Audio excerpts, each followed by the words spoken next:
In our everyday lives, we use many technologies that are of military origin, but only a hydrofoil sweeping past nearby can provoke a cry of excitement both from children and adults. Yes, this idea also comes from the military. A project for a swift-sailing hydrofoil motor gunboat was implemented by the American company Boeing in 1966. On the basis of that, in 1971, Italians designed their Sparviero-class rocket gunboat.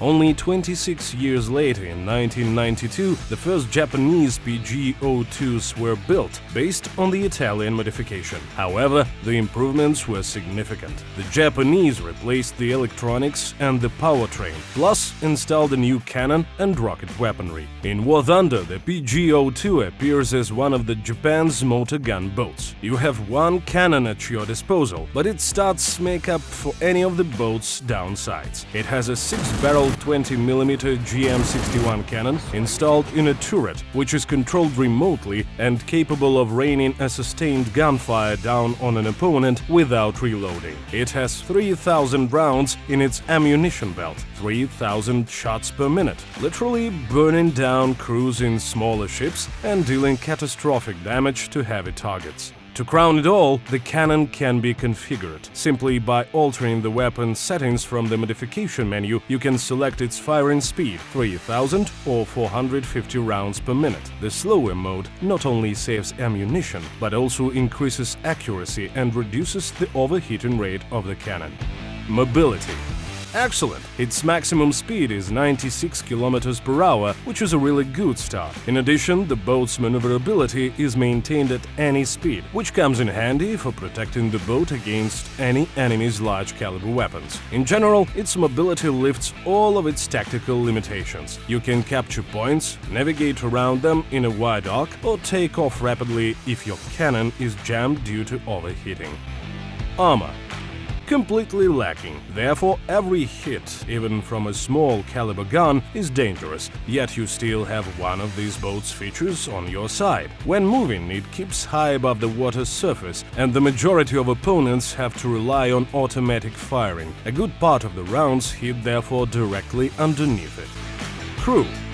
11 members. All crew are stationed in the central part of the boat, as the weaponry is fully automated. The cabin is also regarded as a compartment, and destroying the PG simply by shooting at a silhouette just isn't going to work.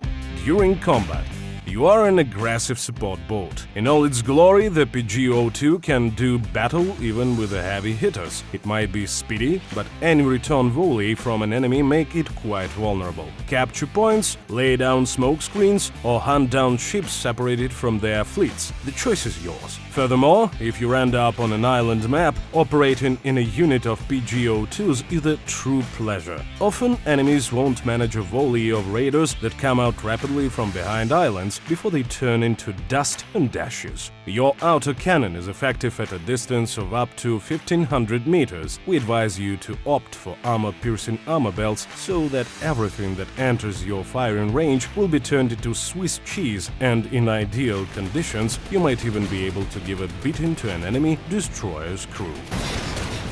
Amongst its other advantages are the underwater wings that don't simply raise you above the water, but also above the depth of which torpedoes hit. You just don't exist to them. However, you do exist in shallow waters. Whenever the boat travels in them at full speed, it's okay. Not at medium speed or lower or turning, it becomes a short-lived firing point, often with extremely sad consequences. No one can save you then. To sum up, overall, the PG-02 is one of the most complex warships.